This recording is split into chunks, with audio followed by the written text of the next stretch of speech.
Estamos de regreso en su espacio Sociedad y Seguridad Social.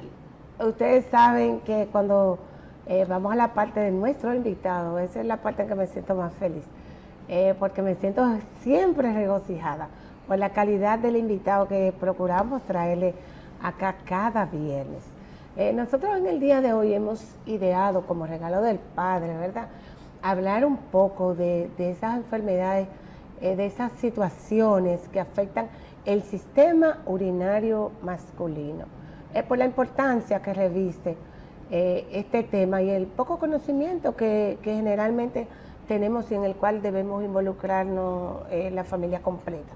Para ello nosotros vamos a hablar hoy con el doctor Ledesma, Wellington Ledesma, es nuestro invitado en el día de hoy. Él es médico neurólogo, pero tiene una especialidad en cirugía reconstructiva con una vasta experiencia en el tema y en el área.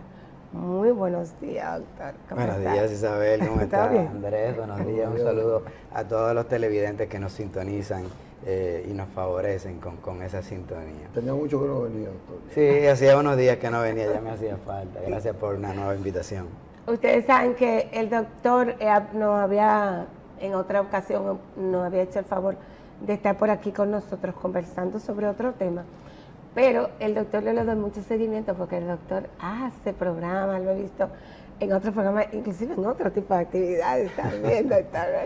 Sí, la verdad es que siempre que nos dan el chance de dirigirnos y orientar a la sociedad, tratamos de tomar ventaja de eso porque hay mucha desinformación en la era comunicacional y de disponibilidad de información. Hay información verídica y de una fuente fehaciente, pero también hay mucha desinformación y tratamos de ir desmontando mitos y creencias que se van formando o mal infundando. Sobre todo ese tabú que tiene el hombre, que cuando le intervienen sus partes, cuando le suturan su próstata, ya él no es hombre, ya él es la mitad de un hombre. Sí, que va perdiendo parte de su masculinidad. Eso no es así. Y en verdad, gracias a este tipo de actividades y programas, ustedes nos ayudan a ir orientando a la población para que vayan y se evalúen. Hay que recordar que anteriormente, en la época que yo me formo, dentro de mi vida, el hombre no tenía costumbre, Andrés, para ir al médico. El hombre salía de la edad pediátrica y no era hasta que tenía un problema quizás, o hasta los 40 o 50 años, cuando tomaba conciencia de que tenía que ir y evaluarse. Y ya por algún evento que le forzado, la vida. Era un problema circunstancial, ahora no tengo salud de una o tal parte, voy al médico, porque no me queda de otra. Eso se ha ido desmontando y vemos cómo las generaciones más nuevas crean conciencia en ese sentido y van incluso de manera preventiva a chequearse. No, yo vine a hacerme mi chequeo anual, muchacho de 20 años, eso era inédito décadas atrás. Y hay que felicitar a ustedes primero por el espacio y que constantemente esa información que viene uno y la da, la repiten y la renuevan. Sí. Y va llegando, va surtiendo su efecto. Nosotros prometimos abordar el tema de lo que tiene que ver con ese sistema urinario como que afecta al hombre así y, de una manera en que él siente por cualquier situación, cualquier síntoma, él se asusta y piensa más allá después de lo que puede ser cualquier simple infección, cualquier tontería. A mí me parece un programa fenomenal porque el hombre va creando conciencia y utilizando lo temático del Día de los Padres que viene por ahí. Hay que recordar que el aparato urinario, que lo tiene el hombre y lo tiene la mujer, está compuesto por los riñones. Es por eso que cuando el paciente dice, ¿y qué hacía esa mujer en la consulta suya, doctor? ¿Usted le estaba chequeando la próstata? Porque ellos saben que no tienen próstata.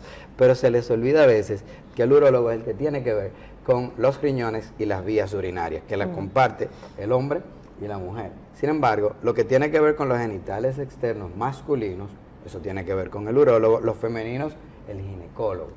Pero urólogo o uroginecólogo podría tener un entrenamiento también en lo que son las patologías que afectan la vejiga urinaria femenina y corregir este tipo de problemática, así como los problemas reconstructivos que tienen que ver con la vulva y la vagina.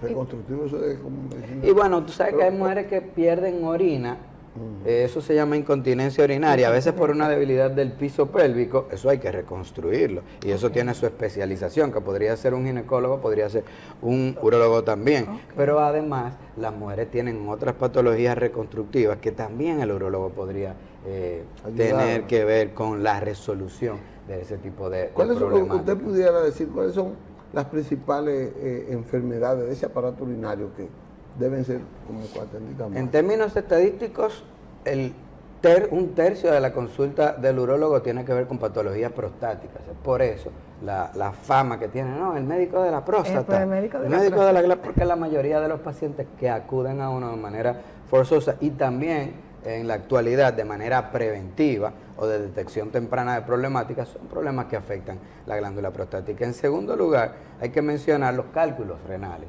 Muchas veces porque existen, otras veces es porque tienen unos dolores de espalda que se confunden y la gente inmediatamente hay un dolor por ahí atrás y dice, son los riñones, hay que ir a chequearse. Y el médico que evalúa este tipo de condiciones y patologías es el urólogo.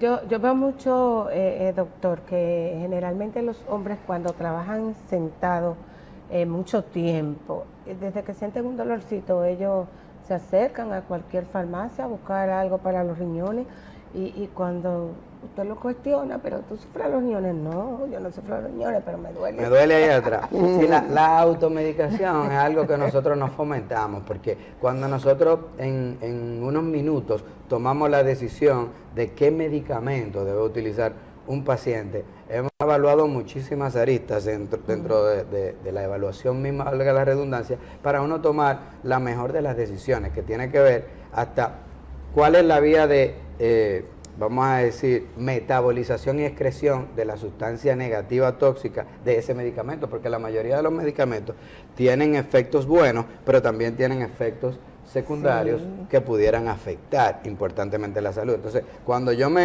pienso que tengo un problema renal y le doy un medicamento que pudiera afectar el riñón más, no estoy utilizando una conciencia. Esto es lo que muchas veces pasa cuando un paciente le dice, a mí me fue muy bien con tal pastilla, bébetela tú. Un paciente que no estudió medicina no sabe ni cómo entra, ni cómo se comporta ese medicamento en el organismo una vez que entró, ni cómo se excreta. Entonces, a veces, contraproducentemente, termina haciendo más daño que bien.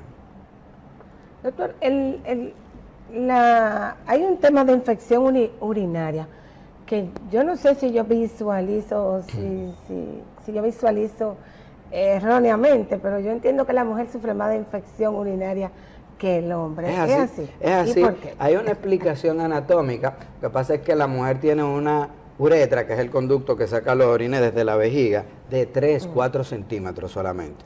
El hombre tiene una uretra de 10 a 15 centímetros aproximadamente.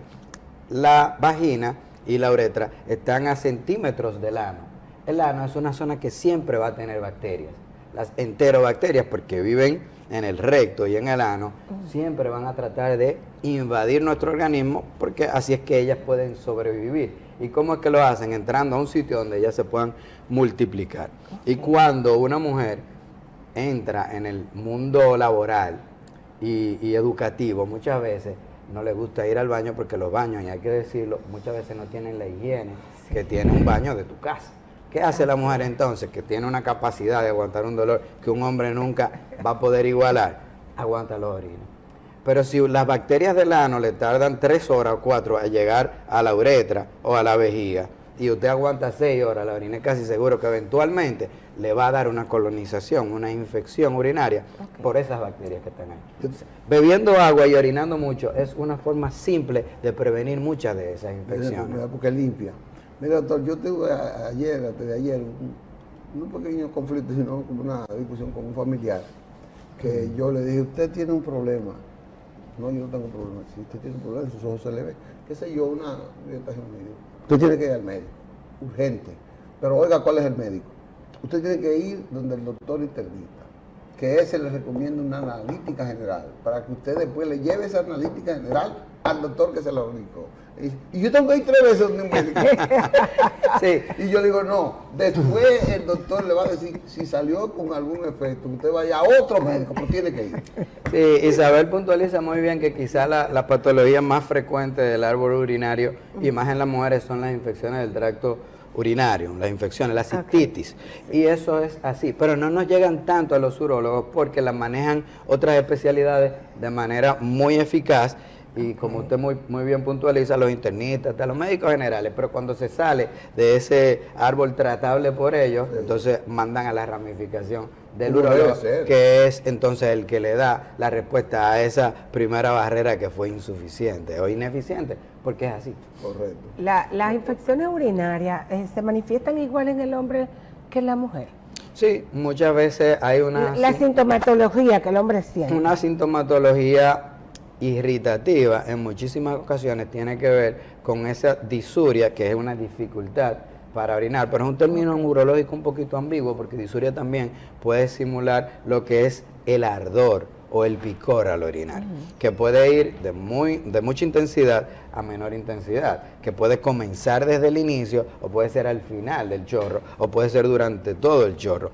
Toda esta sintomatología uno la evalúa, pero de entrada uno dice, ahí hay una infección del tracto urinario. Pero oye qué bien, cuando nosotros decimos una infección, probablemente una cistitis en una mujer no tiene la misma repercusión que en el hombre, porque casi siempre asociamos esta infección en el hombre a otra condición, muchas veces prostática, y por eso le ponemos el apellido de infección del tracto urinario complicada de entrada en el hombre. En la mujer no lo utilizamos la palabra complicada. Eso simula que debe haber otra condición que tenemos que diagnosticar. Correcto.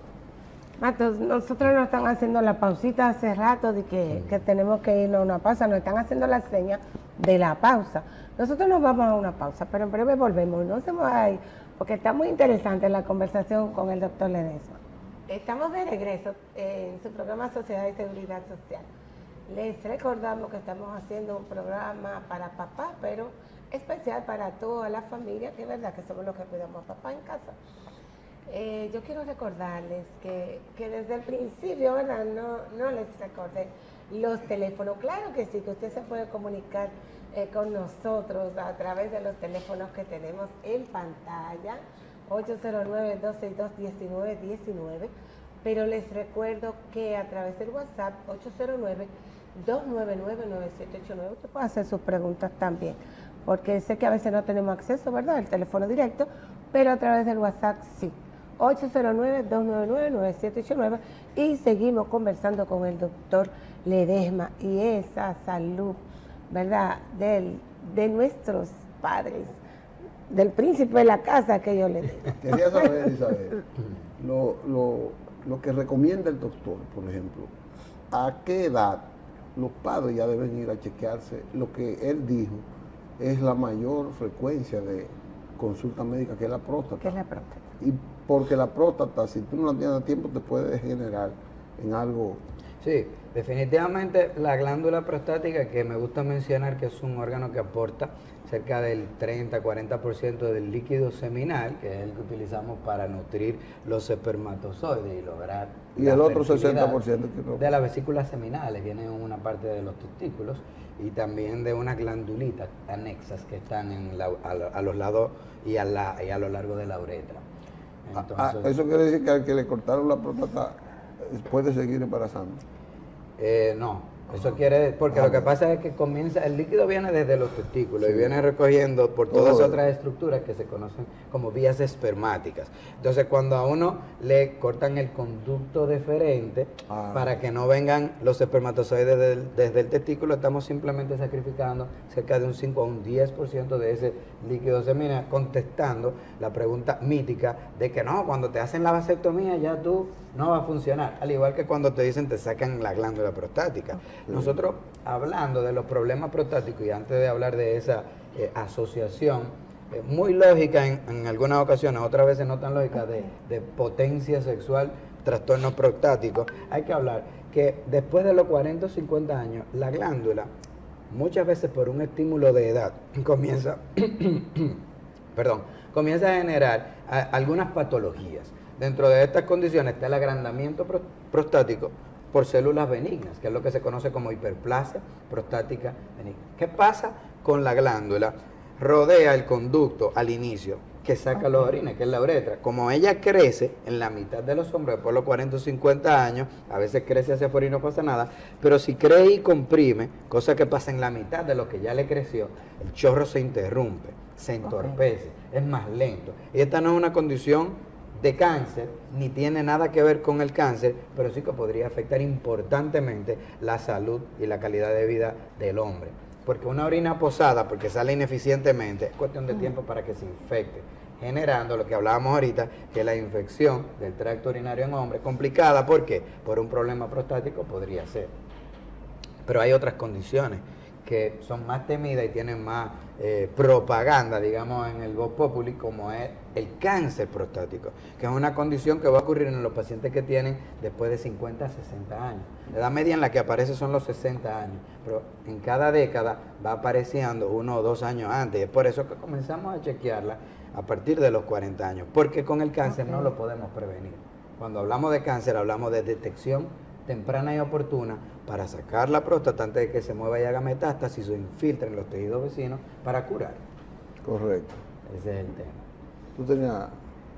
Si tú quieres, sigue. Yo sé Bueno, que tú tienes entonces, otra. no, porque entonces tenía que ver eso con la atención temprana. Usted dijo, claro, que La detección el temprana. paciente tiene que ir a hacerse su chequeo preventivo, programado, o sea, frecuente. Claro, Andrés, entonces la pregunta que usted asociaba con ese trastorno y hacia donde yo iba es que, bueno, si tenemos que hacer un tratamiento prostático por agrandamiento, no es lo mismo el tratamiento prostático por cáncer, porque cuando es por agrandamiento uno saca una parte de la glándula, ¿cuál? La que está obstruyendo.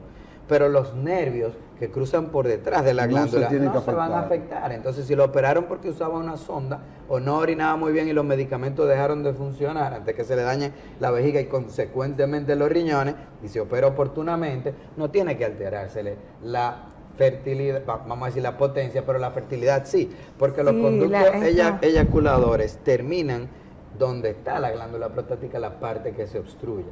Entonces, si nosotros sacamos esa parte, es muy probable que vamos a extraer los conductos eyaculadores y se va a afectar en mayor o menor medida, en un 90% de los pacientes, la eyaculación, no el orgasmo. Va a seguir sintiendo la sensación, pero no va a eyectar nada. Correcto.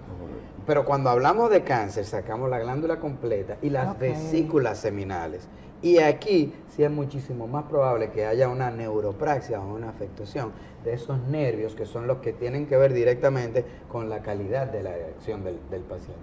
En un 90% de ellos que se podría afectar y a 3 o 6 meses va a recuperarse la potencia, pero hay un 10% de ellos que van a requerir otros tratamientos oportunos, como podría ser incluso la colocación de material protésico, la famosa bombita, para uno contrarrestar ese tipo de complicación no deseada y mantener, mientras hay vida, uno tiene que tener todas las funciones y una de ellas la función sexual en la mejor incluyendo psicológica, correcto, qué vital. Correcto, todo. No, eso es suyo. Gracias. Bueno, entonces, las complicaciones urinarias son vitales, doctor, por lo que usted ha descrito, para un estado de salud ideal, o por lo menos un estado normal. Sí, la detección temprana de estas condiciones podría ser la diferencia entre la vida y la muerte. Y no solamente la vida y la muerte, sino pudiéramos nosotros controlar algunas de esas condiciones de mejor o de manera oportuna, con mayor, vamos a decir, frecuencia y efectividad. Pero si no lográsemos hacer eso, porque puede ser que el paciente llegue a destiempo donde hay muchísimos métodos para uno controlar las condiciones. No es lo mismo cuando, bueno, ya yo tengo un problema y me voy a entregar a la muerte, que cuando uno comienza a controlar con las formas que tenemos nosotros con medicamentos y terapias para alargar la calidad, la cantidad de vida, pero también para mejorar la calidad de vida. Porque hay que decir, si me detectan un cáncer de próstata de manera inoportuna, es decir, que ya se movió, no lo vamos a curar, pero hay que controlarlo. Y no es lo mismo que se controle por 4, 5 años, por ejemplo, a que el paciente fallezca en meses por descontrolarse. Eso hay que decirlo porque tenemos, gracias a los ejercicios y aportes que hace el sistema de salud, que como lo criticamos por un lado, por otro lado nosotros tenemos que enaltecer lo enaltecible. Que sí, los medicamentos de alto costo están para esos pacientes que califican disponibles en este país, y hay países regionales en los cuales por el costo no están disponibles, y esos son de los beneficios que tiene la política de salud implementada en nuestra sociedad. Ledesma, cuando un paciente decide ir a la consulta del urólogo, ¿qué tipo de exámenes, qué ustedes buscan cuando el paciente llega a la consulta? Lo primero es que, como todo, para nosotros el diagnóstico depende de lo que es la investigación, ese discernimiento que hacemos con la anamnesis, que es, ¿por qué usted viene al médico? Hay veces que el paciente viene al médico por una condición que no es tan importante, y uno encuentra otra que es muy importante. Pero si uno, entendiendo la dimensión del hallazgo, resta importancia por lo que el paciente vino, el paciente dice, pero yo vine por esto y me están atendiendo esto, entonces uno no puede dejar de dimensionar lo que lo trajo, que es algo que lo tenía inquieto y por eso termina viniendo. Entonces uno le da la importancia en su justa dimensión a eso, pero también trata de explicarle por qué la otra condición debe ser alterable, por ejemplo, o identificable y manejable. Entonces, si nosotros tenemos un paciente que viene porque no orina bien, pero yo le hago el TAC, o le duele el pelo, o tiene ardor al orinar, no, yo lo que quiero es que me den un antibiótico, eso, yo no me gusta automedicarme, denme un antibiótico, doctor. Y uno en la evaluación determina que no está orinando bien, dice, yo tengo que hacer el examen físico, que es como uno complementa eso, y uno siente un duro, nos dice, hay que descartar que haya un cáncer de próstata, por decir algo. Pero aparte de la anamnesis, que es la investigación, las preguntas, el cuestionamiento que uno se hace de la salud del paciente, y el examen físico y los probables hallazgos, eso lo complementamos con análisis de sangre y de orina. Estos análisis de sangre nos pueden decir si el paciente tiene o no anemia, si los riñones están funcionando bien, si los niveles de glicemia, que era algo de lo que hablábamos fuera de cámara ahorita, están o no alterados, porque una de las enfermedades más malditas, y perdón el término, pero es que nefasta, es la diabetes. Porque eso te daña todo. Y hoy por hoy nosotros tenemos índices de obesidad mayores, algo inédito en nuestra sociedad, porque todo el mundo está comiendo y comiendo mucho y comiendo mal. Entonces esto te aumenta el perímetro abdominal, que es una de las peores grasas que nosotros pudiéramos tener en nuestro organismo. Y esto te lleva a unos desequilibrios de azúcar, y la azúcar elevada por mucho tiempo daña todo. Desde el corazón, la potencia sexual, la visión, la función renal, todo. Por eso es que me refiero a la diabetes como una enfermedad nefasta y malvada. ¿Cómo, oye? Sí, André, de verdad que el que sufre de diabetes, y mira que hay gente que aunque tiene diabetes, sabe que tiene esa condición, no se cuida. Terrible, sobre todo la alimentación, que él ha dicho, la ejercitación del cuerpo. Y cuando mencionaba y describía ahora el doctor, me recuerda generalmente los hombres que siempre el tema de ellos es, tú vas al médico por una cosa, no, yo no voy al médico porque tú vas por una cosa y te salen con otra. Bueno, hoy por hoy, y de manera afortunada, digo, nosotros tenemos pacientes que van creando conciencia con su sexualidad, que es otro de los motivos importantes de consulta urológica en los pacientes entre 30 y 50 años. Sí, porque anteriormente el hombre en el colmado, pues todo el mundo sabe que es Superman, nadie hace los cuentos de qué tan mal le pudo haber ido, todo el mundo es Superman. Ahí tú no ves que uno es Batman con los artefactos, o que otro es Flash. Rompió. En el colmado todo el mundo es Superman. Ahí está la mujer mía. El punto es que esos que hablan más duro son los que terminan yendo a la consulta urológica con los problemas más grandes, pero muchas veces manejables. Pero hoy por hoy el paciente va y te dice, doctor, yo le quiero decir algo. Con ese rodeo ya tú sabes qué es lo que te quiere decir. O a veces van con la mujer arrastrado de la oreja y la doña, dile. Y hacemos el comentario un poquito jocoso, pero la gente no tenía la apertura de decirte, doctor, estoy fallando. Y no quiero fallar. Y la mujer, tú estás fallando. Exactamente. Con ese empoderamiento popular que tenemos en esta época postmoderna, digamos, eso ha sido algo bueno que ayuda y aporta a la salud del hombre, porque era imposible que lo llevaran. Ahora lo mandan a uno. Mira, doctor, pero te ha dicho algo clave, porque para la estabilidad de una pareja, porque muchas veces tú estás fallando. No, eso que tú tienes otro. No, que tú crees que yo no soy hombre. O el hombre Pero ahí viene la violencia doméstica. Pues, Ahí viene una incomprensión de la actitud del que dice tú estás fallando. a mí me gusta hacer la metáfora del colmado, porque es difícil el que dure menos de 45 minutos en el acto del colmado, pero nosotros sabemos, con evidencia científica, que el promedio es entre 3 y 10 minutos. Sí. Eso es excepcional. Científicamente. Científicamente, así es que lo medimos. Sí. No puede ser que un día tú te pasaste de esos 15, 20 minutos, pero 45 minutos, usted a una superficie, usted dura un minuto haciéndose así, un minuto y se va a pelar ahí. Claro. Entonces es cuestión de lógica, pero nosotros, como le decía, tenemos que ser el protagonista, y qué mejor protagonista que Superman. Oye, pero yo he aprendido y he gozado mucho con estos programas. Doctor, Bueno. resulta que a nosotros como que no, yo estoy casi segura, casi no están haciendo señas, pero nos yo quedan no puedo, 3 minutos. claro, yo no puedo dejar que el doctor, ahorita estábamos hablando de la hepatitis y tengo entendido que la hepatitis es una condición del hígado. ¿Afecta de alguna manera el hígado, el sistema urinario, reproductivo, sexual del hombre? Sí y no, porque muchos de los medicamentos que nosotros pudiéramos utilizar para afectar o para tratar alguna condición pudieran metabolizarse por los riñones, pero el otro órgano que metaboliza y excreta esa sustancia tóxica del cuerpo es el que es conocido como el laboratorio del cuerpo, que es el hígado. Ajá. Entonces, ¿qué es una hepatitis? Si nosotros tenemos gastritis, es una inflamación del estómago. Si tenemos una costocondritis, tenemos una inflamación de la costilla, por ejemplo. Si nosotros tenemos una inflamación del hígado, entonces tenemos una hepatitis.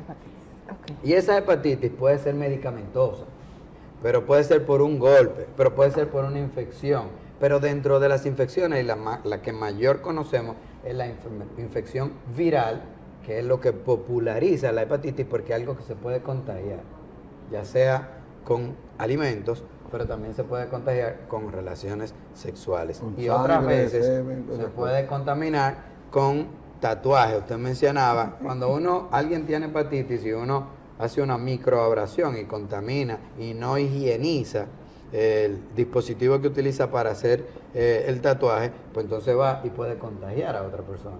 Y entonces la persona tener una infección viral por hepatitis B, que es la más frecuente, pero es la que podemos tratar. El tipo C no tiene tratamiento todavía, pero la B y la C podrían degenerar eventualmente en lo que son afectaciones más complejas del hígado, como tipo cirrosis hepática, que es lo que termina dañando la calidad de vida del paciente y acortando también la vida. Sí, porque eso se le desarrolla como lo que llaman el cáncer de hígado y...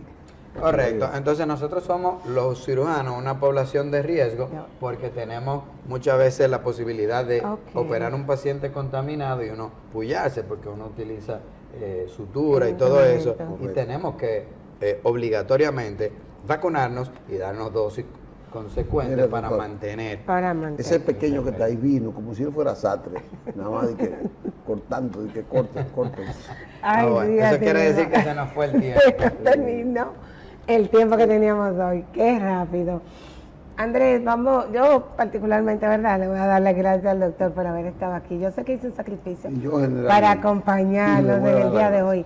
Y de verdad que le agradezco. Al público que ha estado ahí pendiente, también agradezco su presencia, que han estado aquí, desde su hogar han estado aquí con nosotros también.